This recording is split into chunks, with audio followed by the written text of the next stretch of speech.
Bismillahirrahmanirrahim. Assalamualaikum warahmatullahi wabarakatuh. Innal hamdalillah nahmaduhu wa nasta'inuhu wa nastaghfiruhu wa natubu ilaihi wa na'udzu billahi min shururi anfusina wa min sayyiati a'malina. May yahdihillahu fala mudilla lahu wa may yudlil fala hadiyalah. Asyhadu an la ilaha illallah wahdahu la syarika lah wa asyhadu anna Muhammadan abduhu wa rasuluhu la nabiyya ba'dah. Ya ayyuhalladzina amanu taqullaha haqqa tuqatih wa la tamutunna illa wa antum muslimun. Ya ayyuhan nasu taqu rabbakumul ladzi khalaqakum min nafsin wahidah wa khalaqa minha zawjaha wa batha minhuma rijalan katsiran wa nisaa'a wattaqullaha alladzi tasaaluna bihi wal arham innallaha kana 'alaikum raqiba. Ya ayyuhalladzina amanu taqullaha wa qulu qawlan sadida yuslih lakum a'malakum wa yaghfir lakum dhunubakum. ومن يطع الله ورسوله فقد فاز فوزا عظيما أما بعد فإن أصدق الحديث كتاب الله وخير الهدى هدى محمد صلى الله عليه وسلم وشر الأمور محدثاتها وكل محدثة بدعة وكل بدعة ضلالة وكل ضلالة في النار. Hadirin dan hadirat yang dirahmati oleh Allah Subhanahu wa taala, alhamdulillah puji dan syukur kita panjatkan kepada Allah atas segala limpahan karunia yang Allah berikan kepada kita. Salawat dan salam tercurahkan selalu kepada junjungan kita, suri tauladan kita Nabi Muhammad sallallahu alaihi wasallam, juga kepada keluarganya serta seluruh sahabat beliau tanpa terkecuali. Pada kesempatan kali ini kita melanjutkan pembahasan kita dari Kitab Tauhid, ya, bab qaulullah taala, bab tentang firman Allah Subhanahu wa taala, innaka la tahdi man ahbabta walakinallaha yahdi man yasha wa huwa a'lamu bil muhtadin. Bab firman Allah, sungguhnya engkau Muhammad tidak bisa memberi petunjuk kepada orang yang kau cintai, akan tapi Allah yang memberi petunjuk kepada yang Allah kehendaki. Wa huwa a'lamu bil muhtadin, dan dia yang lebih tahu tentang siapa yang mendapatkan hidayah. Ayat ini turun berkaitan tentang kisah wafatnya Abu Thalib dalam kondisi musyrik kepada Allah Subhanahu wa taala. Ini disebutkan dalam banyak hadis, dalam Sahih Bukhari dan Sahih Muslim, diriwayatkan oleh banyak sahabat, di antaranya dari Abu Hurairah radhiyallahu anhu, di antaranya dari Abu Sa'id Al-Khudri, di antaranya dari Ibnu Abbas radhiyallahu anhuma, di antaranya dari Al-Abbas bin Abdul Muttalib radhiyallahu taala anhu, ya, di antaranya dari Nu'man bin Bashir radhiyallahu anhu, di antaranya dari Al-Musayyib bin Hazan. Ada sekitar 6 sahabat itu dalam Sahihain, ya, bahwasanya hadis ini tentang wafatnya Abu Thalib dalam kondisi musyrik. Di antaranya an Ibnil Musayyib an abihi, Al-Musayyib atau Al-Musayyab an abihi, yaitu Al-Musayyab bin Hazan. Al-Musayyab sahabat, bapaknya juga Hazan juga sahabat radhiyallahu anhuma jami'an. Qala lamma hadarat Abu Talib al-wafatu, tatkala Abu Talib akan meninggal dunia, ja'ahu Rasulullah sallallahu alaihi wasallam, maka Rasulullah sallallahu datang menjenguk Abu Talib. Wa indahu Abdullah bin Abi Umayyah wa Abu Jahal. Ternyata di sisi Abu Talib ada dua orang yaitu Abu Jahal dan Abdullah bin Abi Umayyah dan Abu Jahal. Faqala lahu, maka Nabi sallallahu alaihi wasallam berkata, ya ammi, wahai pamanku, qul la ilaha illallah, katakanlah la ilaha illallah, kalimatan uhaju laka biha indallah, suatu kalimat yang aku akan berargumentasi dengan kalimat tersebut untuk membelamu di sisi Allah Subhanahu wa taala. Faqala lahu, maka keduanya yaitu Abu Thalib dan Abdullah bin Abi Umayyah berkata, atarghabu an millati Abdul Muttalib, wahai Abu Thalib, apakah kau benci dengan agamanya bapakmu Abdul Muttalib? Fa'ada alaihi Nabi sallallahu alaihi wasallam, maka Nabi mengulangi perkataannya, ya ammi qul la ilaha illallah kalimatan uhajju laka biha indallah, wahai pamanku, ucapkan la ilaha illallah, suatu kalimat yang aku akan membelamu di hadapan Allah kelak pada hari kiamat. Fa'ada, namun keduanya juga menyampaikan hal tersebut. Abu Jahal dan Abdullah bin Abi Umayyah berkata, atarghabu an millati Abdul Muttalib, apa kau benci dengan agama bapakmu? Fakana akhiru maqal, maka yang terakhir diucapkan oleh Abu Thalib, huwa ala millati Abdul Muttalib, dia tetap berada di atas agama bapaknya Abdul Muttalib. Wa aba an yaqula la ilaha illallah, dan dia enggan untuk mengucapkan la ilaha illallah, meninggal dalam kondisi musyrik. Faqala an-nabiy sallallahu alaihi wasallam, maka Nabi sallallahu alaihi wasallam bersabda, la astaghfiranna laka ma lam unha ank. Sungguh aku akan mohon ampunan bagimu wahai pamanku selama aku tidak dilarang. Fa anzalallahu azza wa jalla, maka turunlah firman Allah Subhanahu wa taala, ma kana lin nabi wal ladzina amanu ay yastaghfiru lil musyrikin walau kanu uli qurba. Tidak pantas bagi seorang nabi dan juga orang-orang beriman untuk memohonkan ampunan bagi orang-orang musyrikin, meskipun orang-orang musyrikin tersebut adalah dari karib kerabat mereka. Wa anzalallahu fi Abi Talib, dan turun ayat khusus tentang Abu Talib, firman Allah, innaka la tahdi man ahbabta walakinallaha yahdi man yasha wa huwa a'lamu bil muhtadin. Sungguhnya engkau wahai Muhammad tidak bisa memberi petunjuk kepada orang yang kau cintai, akan tapi Allah memberi petunjuk bagi siapa yang Allah kehendaki dan dia lebih tahu siapa yang mendapatkan petunjuk. Baik, hadirin dan hadirat yang dirahmati oleh Allah Subhanahu wa taala. Kita jelaskan tentang siapa Abu Talib ya. Jadi Abdul Muttalib, siapa Abdul Muttalib? Kakek Nabi. Dia menikah dengan beberapa wanita, di antaranya namanya ada yang namanya Fatimah. Kemudian ada 4 wanita yang lain ya. Di antara namanya ada yang namanya Aminah ya.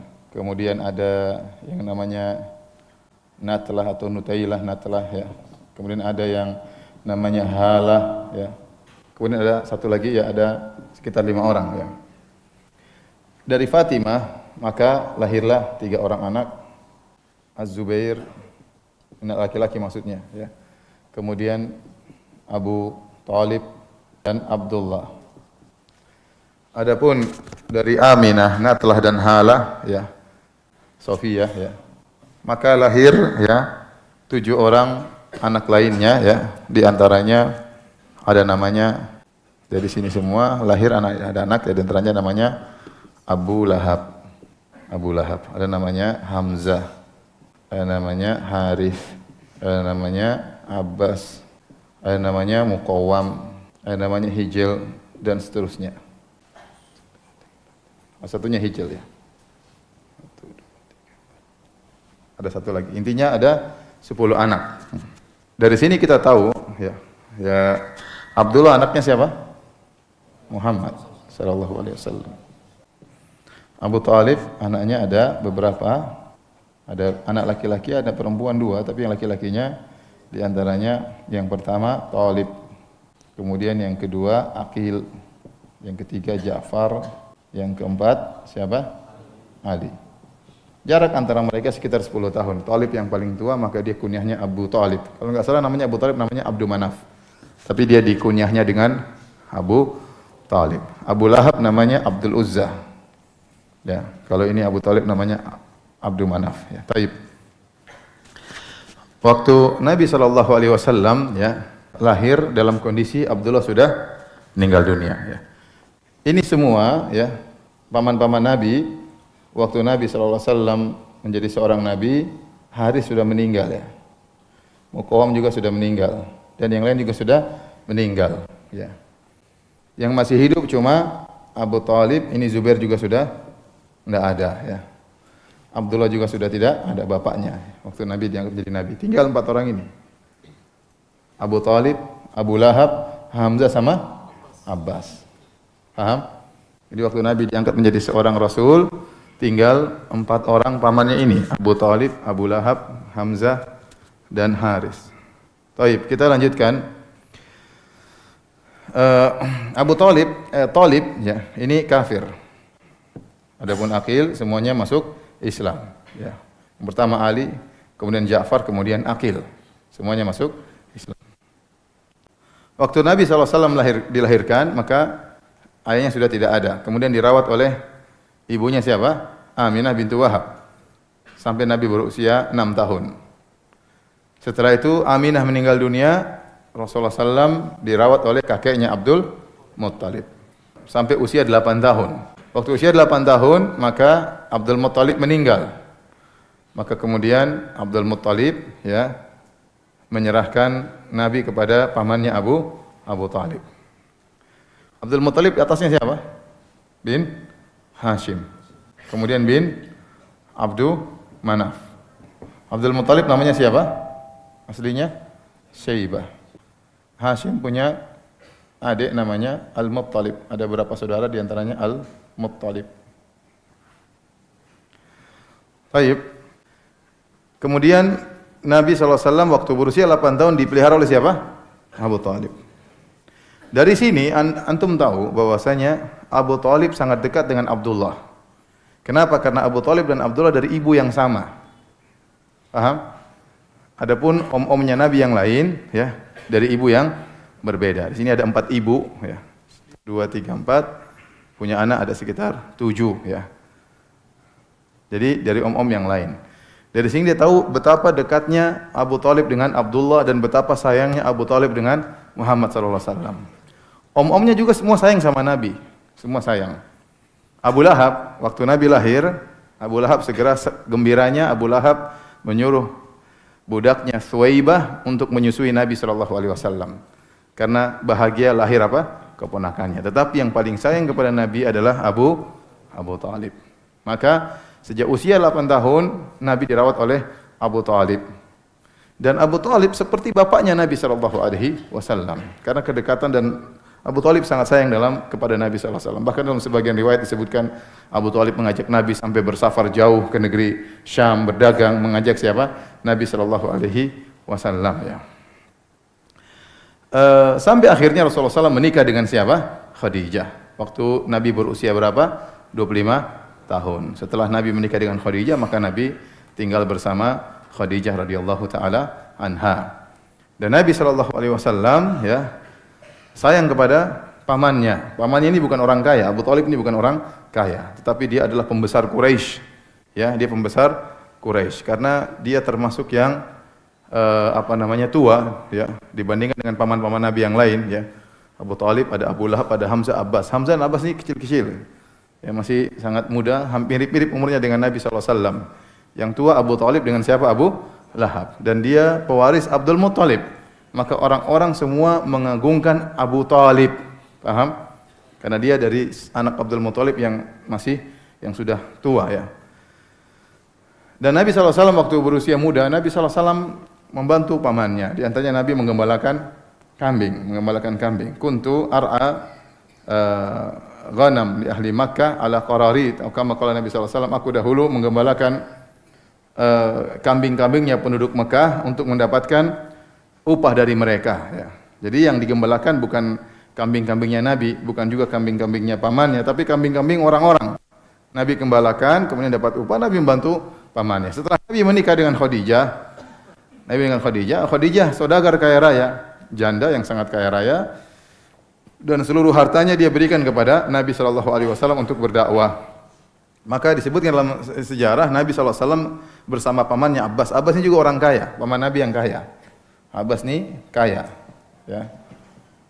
Maka Abbas dan Nabi SAW pergi ke Abu Talib, minta izin untuk membantu merawat anak-anaknya Abu Talib. Maka Ali diambil oleh Nabi SAW, Ja'far diambil oleh Abbas, Aqil tetap bersama Abu Talib. Aqil tetap bersama dengan siapa? Abu Talib. Ja'far diambil siapa? Abbas. Ali diambil siapa? Dirawat oleh Nabi SAW. Ya. Kemudian Nabi tatkala diangkat menjadi seorang Rasul, tatkala berumur 40 tahun, ya, maka orang-orang memusuhi Nabi SAW. Dan yang membela Nabi diantaranya adalah pamannya Abu Talib. Ada Abu Lahab sangat benci kepada Rasulullah SAW. Pamannya sendiri, omnya sendiri. Tapi ini om yang brengsek ya. Jadi Abu Talib sangat membela Nabi SAW ya, karena sayangnya kepada ponakannya dan dia tahu bahwasanya Nabi SAW di atas kebenaran. Hanya saja karena fanatik kesukuan, fanatik terhadap agama bapaknya Abdul Muttalib sehingga dia tidak mau masuk Islam ya. Taib Abu Talib ya, hikmahnya dia masih dalam kondisi kafir. Ada disebutkan Ibnu Katsir, karena dengan dia tetap kafir, dia masih disanjung oleh orang-orang musyrikin. Sehingga orang-orang musyrikin tidak berani mengganggu Nabi secara fisik. selama Abu Thalib masih hidup.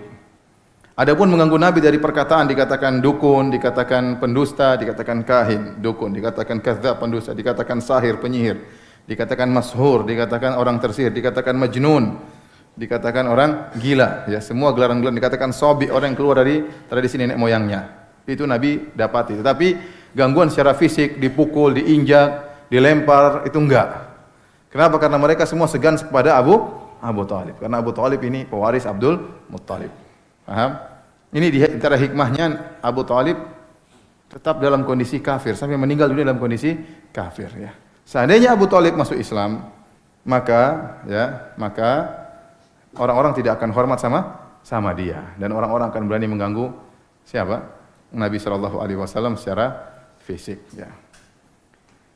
Dan Abu Thalib didakwahi terus oleh Nabi untuk masuk Islam, namun dia enggan untuk masuk Islam. Padahal dia sering menolong Nabi sallallahu alaihi wasallam sehingga akhirnya tatkala akan wafatnya Abu Thalib. Sebagaimana tadi yang telah kita sebutkan, ya, dalam hadis, ya, kata dari siapa tadi? Al-Musayyab an abihi. Jadi hadis-hadis an Abi Musayyab bin Hazan. Pertama, hadis-hadis tentang meninggalnya Abu Thalib dalam kondisi musyrik diriwayatkan oleh banyak sahabat. Ini poin-poin yang kita akan bahas, ya. Pertama, hadis-hadis tentang wafatnya Abu Thalib dalam kondisi musyrik diriwayatkan oleh banyak sahabat. Dalam Sahihain itu maksudnya apa? Bukhari dan Muslim. Itu saja ada sahabat, di antaranya Al-Musayyab bin Hazan, kemudian Abu Hurairah, kemudian Abu Sa'id Al-Khudri, kemudian di antaranya Ibnu Abbas, kemudian Al-Abbas bin Abdul Muttalib, paman Nabi, kemudian Nu'man bin Bashir. Kenapa saya ingin menyebutkan para sahabat ini? Karena orang-orang Syiah, mereka menganggap Abu Thalib ini meninggal dalam kondisi Islam. Bahkan saya baca dalam sebagian buku mereka, kata mereka Abu Thalib lebih afdal daripada Abu Bakar dan Umar. Ya, jadi Abu Thalib lebih afdal daripada Abu Bakar dan Umar. Semua hadis-hadis dalam Sahih Bukhari Muslim mereka tolak dengan berbagai macam alasan. Di antaranya kata mereka, kenapa Abu Hurairah meriwayatkan hadis tentang wafatnya Abu Thalib, uang Abu Hurairah saja masuk Islam baru tahun 7 Hijriah. Dia tentu tidak menghadiri wafatnya Abu Thalib, ya. Jawabannya, Abu Hurairah tidak mengatakan dia menghadiri, tapi dia mendengar hadis dari Nabi sallallahu alaihi wasallam atau mendengar hadis dari sahabat yang lain. Di antara yang mungkin hadir kita bantah lagi Al-Musayyab bin Hazan. Bin Hazan ini kemungkinan hadir dalam apa? Atau Hazan ini kemungkinan hadir dalam wafatnya Abu Thalib tersebut. Kenapa? Karena yang menyungguh Abu Thalib siapa? Abu Jahal sama siapa? Abdullah bin Abi Umayyah. Ini dua-duanya adalah dari Bani Makhzum. Sebagaimana Musayyab juga dari Bani Makhzum, ini juga dari Bani Makhzum. Jadi kemungkinan mereka bertiga hadir dalam wafatnya Abu Thalib. Tetapi Al-Musayyab masuk Islam, bin Hazm masuk Islam, Abdullah bin Abi Umayyah masuk Islam, Abu Jahal meninggal dalam perang Badar. Ini masuk Islam, ini juga masuk Islam, ya. Kemudian Abu Sa'id Al-Khudri, meskipun dia termasuk sahabat junior, namun dalam hadis-hadis disebutkan, saya mendengar Rasulullah SAW bersabda.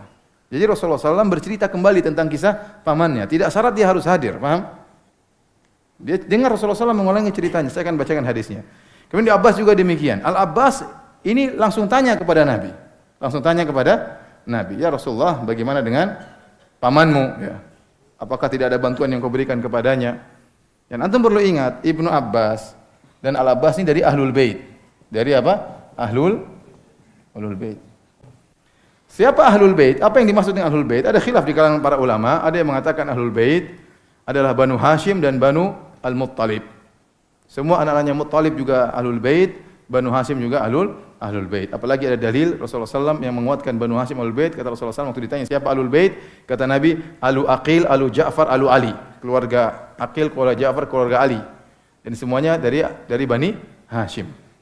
Bani itu artinya anak-anak, paham? Ada yang mengatakan namanya Ahlul Bait adalah istri-istri Nabi dan anak-anak Nabi. Namun pendapat yang kuat, Ahlul Bait adalah orang-orang haram untuk mengambil sedekah, menerima sedekah, dan mereka adalah dari Banu Hashim. Dari Banu Hashim. Nah, dari Banu Hashim ini semua di bawahnya adalah Banu Hashim. Taib. Hamzah Ahlul Bait bukan? Hamzah, tapi Hamzah meninggal dunia. Yang masih hidup tinggal siapa? Abbas. Abbas punya anak di antaranya Ibnu Abbas, yang lainnya Fadl bin Abbas. Jadi Abbas ini termasuk Ahlul Bait. Ibnu Abbas juga termasuk Ahlul Bait. Dan mereka berdua dari Ahlul Bait dan mereka yang meriwayatkan tentang pamannya Abu Thalib atau saudara kandungnya Abu Thalib yang meninggal dalam kondisi apa? Musyrik. Mana yang lebih tahu tentang meninggalnya Abu Thalib musyrik? Saudaranya atau bukan? Saudaranya, ya. Dia Ahlul Bait dan dia yang meriwayatkan di antaranya Abu Thalib meninggal dalam kondisi musyrik. Sehingga pernyataan orang-orang Syiah bahwasanya Abu Thalib meninggal dalam kondisi Islam ini benar-benar batil dan bertentangan dengan hadis-hadis sahih. Ini semua dalam Sahih Bukhari dan Sahih Muslim. Belum lagi kalau kita buka dari literatur hadis-hadis yang lain dan yang meriwayatkan banyak sahabat, ya. Kenapa mereka berusaha mengatakan Abu Thalib meninggal dalam kondisi Islam? Karena dia Ahlul Bait. Mereka tidak suka ada Ahlul Bait kemudian apa? Kafir. Kita bilang bagaimanapun Abu Lahab Ahlul Bait. Abu Lahab kafir atau tidak? Dalam Al-Quran kafir. Ya, mau diapain? Sekalipun Anda berhasil membela Abu Thalib, Anda tidak bakalan berhasil membela Abu Lahab. Kan dalam Al-Quran Allah mengatakan tabbat yada abi lahabi wa tab. Ya, sungguh celaka kedua tangan siapa? Abu Lahab. Ma aghna anhu maluhu wa ma kasab. Tidak akan memberikan sesuatu pun kepada dia hartanya, tidak bisa membantu dia hartanya dan anak-anaknya. Sayasla naron dzata lahab. Dia akan masuk dalam neraka yang apinya menyala-nyala. Ini om Nabi. Ya.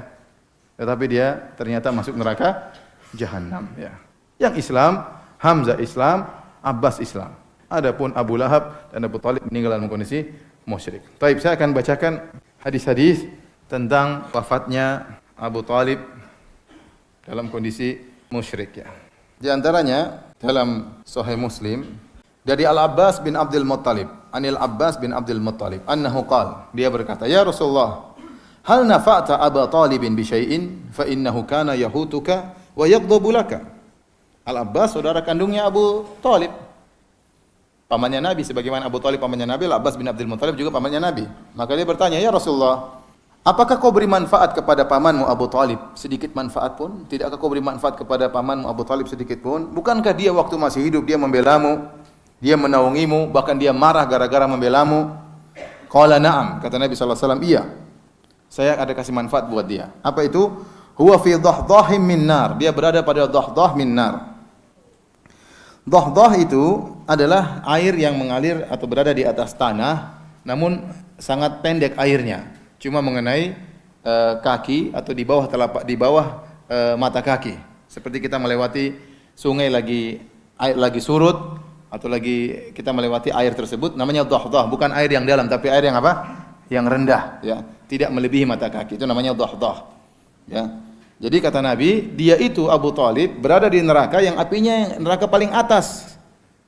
Artinya neraka paling atas itu neraka yang paling ringan, ya. Semakin ke bawah semakin parah, ya. Dia di neraka yang paling atas dan api nerakanya cuma sampai di kakinya. Cuma sampai di kakinya. Kata Nabi sallallahu alaihi wasallam, "Walaula ana lakana fid darkil asfali minan nar." Kalau bukan karena saya, ya, itu syafaatku, ya, maka dia akan berada di neraka yang paling bawah. Orang Syiah protes, masa orang kalau Abu Thalib kafir kemudian dikasih syafaat? Kita bilang ini syafaat khusus dari Nabi kepada Abu Thalib. Itu pun syafaat tidak bisa mengeluarkan Abu Thalib dari neraka, hanya bisa meringankan. Keluar daripada keumuman ayat wala yukhaffafu anhumul azab. Dalam ayat disebutkan orang kafir tidak akan diringankan azabnya. Kita bilang kecuali siapa? Abu Thalib, karena hadisnya sahih. Abu Thalib itu pun cuma diringankan, tidak sampai keluar dari neraka jahanam. Sebagaimana Nabi tatkala syafaatul uzma, orang-orang di padang mahsyar minta syafaat. Apakah syafaat Nabi berlaku bagi orang Islam aja atau kepada seluruh manusia? Kepada seluruh manusia, agar Allah segera turun untuk datang untuk memulai persidangan. Paham? Ya. Kemudian juga sama itu Abbas bin Abdul Muttalib, ya. Dari Abu Sa'id Al-Khudri radhiyallahu anhu. Abu Sa'id Al-Khudri sahabat junior. Jelas dia tidak hadir dalam waktu meninggalnya siapa? Abu Talib. Kalau Ibnu Abbas bin Abdul Muttalib umurnya dekat dengan Nabi ya. Peristiwa wafatnya Abu Talib dia tahu tentunya. Itu saudara kandungnya, dia tahu ya. Enggak mungkin dibilang dia tidak tahu. Ya. Taib, kata Abu Sa'id Al-Khudri, anna Rasulullah sallallahu dzukira indahu ammuhu Abu Talib. Suatu hari disebutkan di sisi Nabi tentang pamannya Abu Talib. Faqala, maka Rasulullah SAW berkata, la'allahu tanfa'uhu syafa'ati yaumal qiyamah. Semoga syafaatku bermanfaat bagi dia pada hari kiamat. Fayuj'alu fi dhahdahin min narin yablughu ka'baihi yagli minhu dimaguhu. Maka dia akan diangkat dari neraka yang paling bawah atau neraka di bawah, diangkat ke neraka yang paling atas, di bawah percikan api neraka, gemericik api neraka, ya, yang sampai kepada kedua mata kakinya. Api tersebut yagli minha dimaguhu, gara-gara api tersebut otaknya mendidih. Gara-gara api tersebut otaknya mendidih. Jadi inilah ya bahwasanya nerakanya Abu Talib neraka yang paling ringan ya. Inna adna ahli nari azaban yanta'ilu bina'lain min nar yagli dimaguhu min hararatin alaihi. Sungguhnya orang yang paling ringan azabnya pada hari kiamat dia menggunakan dua sendal dari api neraka, maka kemudian otaknya apa? Mendidih ya. Jadi ini di antara hadis-hadis ya yang menunjukkan bahwasanya Abu Talib di neraka Jahannam dan dia meninggal dalam kondisi musyrik, maka tidak benar pernyataan orang-orang Syiah bahwasanya Abu Talib meninggal dalam kondisi Islam. Seandainya Abu Talib masuk Islam, kira-kira orang-orang musyrikin tahu atau tidak? Tahu. Dan dia pasti akan mereka langsung akan memukuli Nabi atau mungkin menghina Abu Talib sebagaimana mereka menghina Hamzah yang masuk Islam, ya. Dan tidak dikenal mereka mencela Abu Talib, tidak ada. Tidak ada. Seandainya dia masuk Islam pasti terjadi heboh. Sedikit kehebohan ya. Mungkin mereka bilang, oh Abu Talib menyembunyikan Islamnya. Ya, percuma seperti itu ya. Enggak ada dalilnya dia menyembunyikan Islamnya ya. Kemudian tidak pernah dilihat Abu Talib salat. Sahabat-sahabat lain mereka salat ya.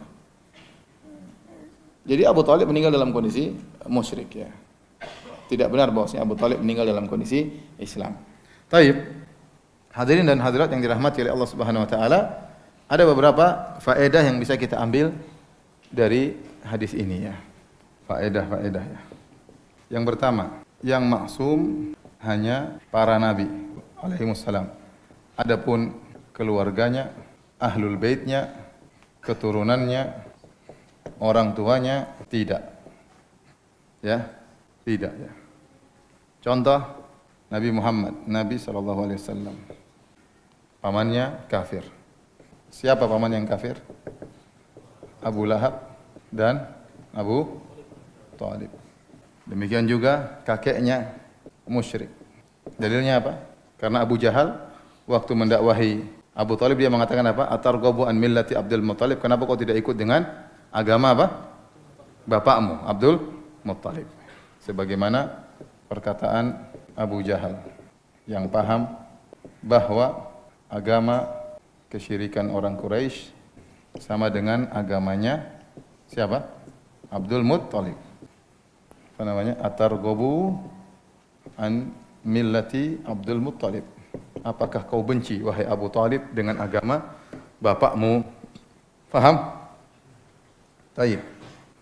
Di antara contohnya Ibrahim alaihissalam. Bapaknya apa? Bapaknya kafir. Atasnya berarti. Bapaknya keluarga Ibrahim bukan?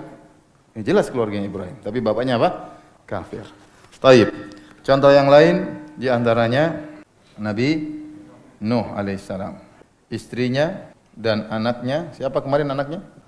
Kan'an atau Yam ya. Istrinya apa? Kafir. Ini keturunan Nabi. Tapi istrinya apa? Istri dan anaknya kafir. Di antaranya Nabi Lut. Istrinya apa? Istrinya kafir. Di antaranya Nabi Ismail. Seluruh orang Quraisy keturunan Nabi Ismail, keturunan Nabi Ismail alaihissalam. Di antara Quraisy adalah Abu Jahal. Paham? Semua orang Quraisy keturunan siapa? Nabi Ismail. Berarti di antara keturunan Nabi Ismail ada yang Muslim, ada yang jadi Nabi Muhammad SAW, dan ada yang apa? kafir. Contohnya siapa? Abu Jahal ya. Semua yang meninggal, Abu Jahal, Abu Lahab, itu semua orang Quraisy. Itu semua keturunan siapa? Nabi Ismail alaihissalam. Contohnya lagi adalah Nabi Yakub alaihissalam.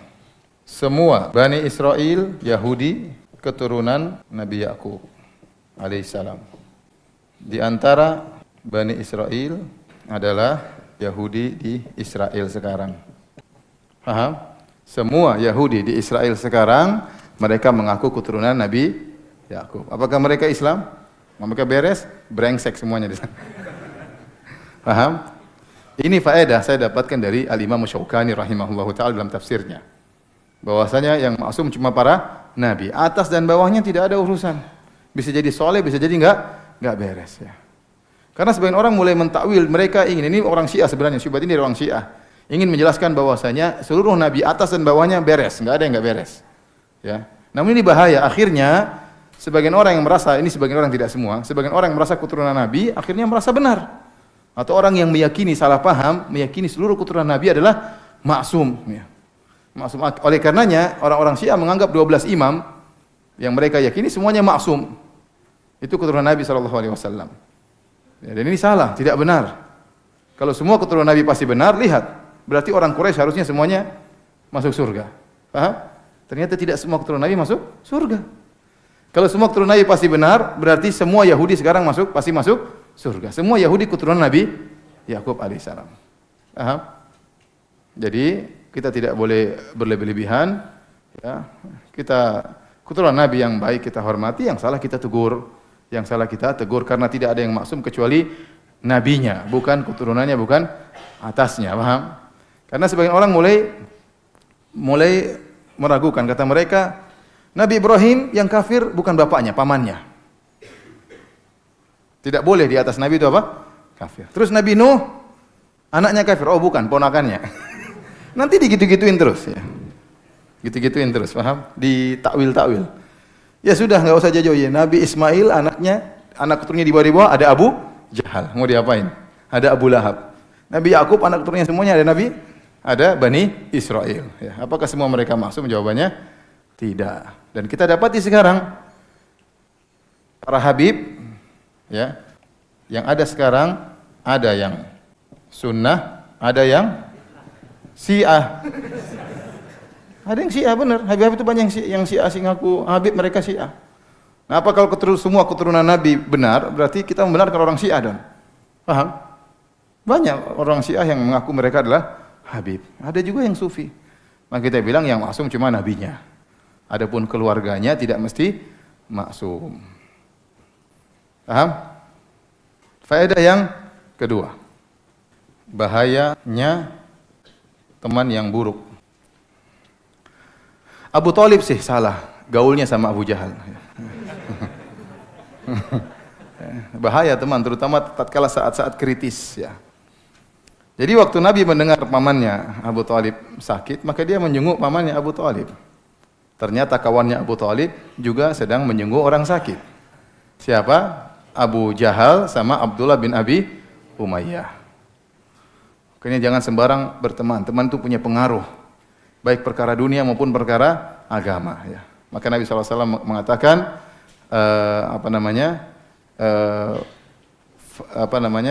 carilah falyanzur ahadukum man yukhalil. Almar'u ala dini khalilihi. Seorang berdasarkan di atas agama temannya, kebiasaan temannya. Falyanzur ahadukum man yukhalil. Maka lihatlah seorang siapa yang akan dia jadikan sahabat, teman. Tidak sembarang orang jadikan teman. Kita baik sama semua orang itu bagus. Tapi untuk jadi teman tidak boleh sembarang orang. Wala tusahib illa mu'minan. Kata Nabi, jangan kau bersahabat kecuali orang yang beriman. Ya. Karena sebagaimana perkataan pepatah orang-orang Arab, as-sahibu sahib. Namanya sahabat itu akan menggeret. Kalau kita berteman dengan orang, pasti terjadi proses sinkronisasi. Entah kita yang ikut dia, entah dia yang ikut kita. Kalau tidak terjadi adaptasi dan sinkronisasi, pasti akan pisah. Maka ada penyesuaian antara satu dengan yang lainnya. Ya. Kalau ternyata dia baik, mudah-mudahan kita terbawa kepada yang baik. Tapi kalau dia nakal, dia buruk, kita bisa terbawa kepada yang buruk. Atau dia baik, kita nakal, dia yang terbawa kepada kita yang buruk. Jadi terjadi. Makanya tidak boleh kita berteman dengan orang yang buruk, dan itu berbahaya. Betapa banyak teman beri pengaruh. Banyak orang bergaul dengan ahlul bidah akhirnya terpengaruh dengan syubhat-syubhat mereka. Hati-hati dalam bergaul. Adapun kita baik secara umum, kita baik secara umum, tapi masalah agama tidak boleh sembarangan, ya. Kalau bergaul saja bisa mempengaruhi, apalagi belajar kepada orang yang menyimpang, bahaya, ya. Maka kita akan dicekoki dengan syubhat-syubhat yang akhirnya kita bisa terpengaruh, ya. Jangan coba-coba belajar sama orang Syiah, hati-hati, ya. Akan terpengaruh. Bagaimanapun kita imannya lemah, kita enggak tahu tentang syubhat-syubhat, dan kita terbawa dalam syubhat mereka. Taib, ya. Kata Nabi SAW, apa? Masalu al-jalisi salih was-su' kahamil al-misk wa nafikhil kir. Perumpamaan teman yang baik dengan teman yang buruk seperti penjual minyak wangi dan apa? Pandai besi. Fahamilul misk, adapun penjual minyak wangi, ya. Engkau mungkin dikasih hadiah dari dia, ya. Wa imma antabta minhu, atau kau beli minyak wangi dari dia. Wa imma tajida minhu rihan thayyib, atau kau mendapati bau yang harum. Pasti ada manfaatnya, entah dapat hadiah, entah kita beli, entah dapat bau yang harum. Adapun wa amma nafikhul kir, adapun pandai besi, imma an yuhriqa thiyabak au an tajida minhu rihan khabithah.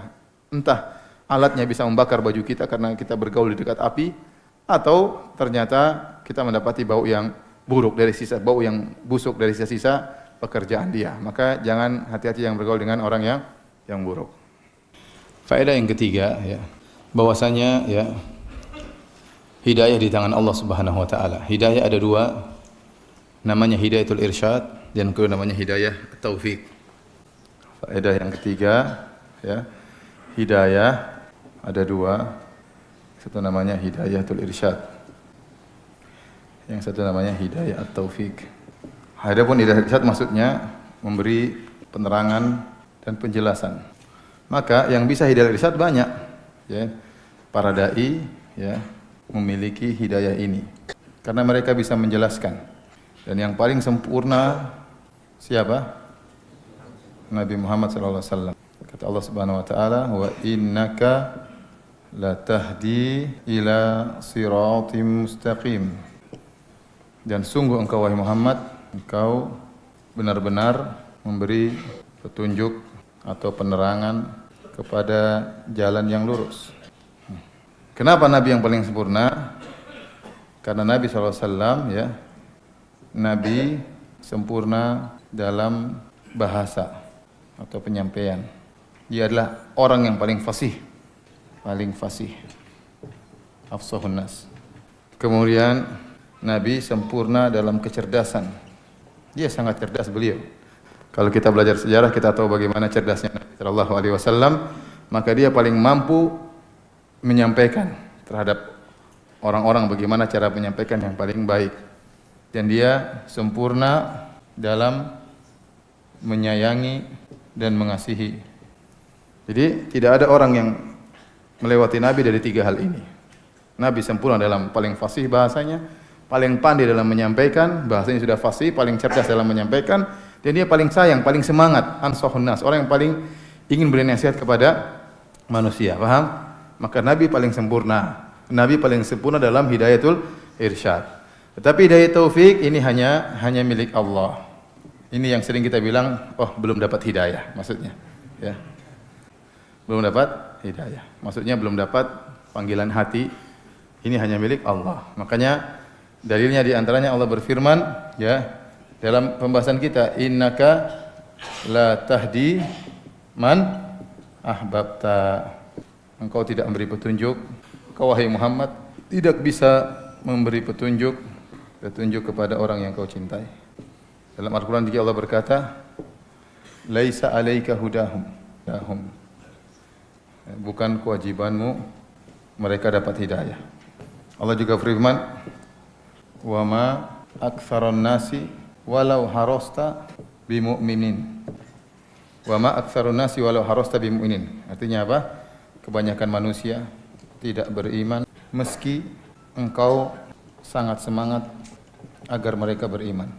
Contoh lagi firman Allah Subhanahu wa taala, laisa laka minal amri syai'un aw yu'adzibuhum aw yatubu 'alaihim aw yu'adzibuhum fa innahum zalimun.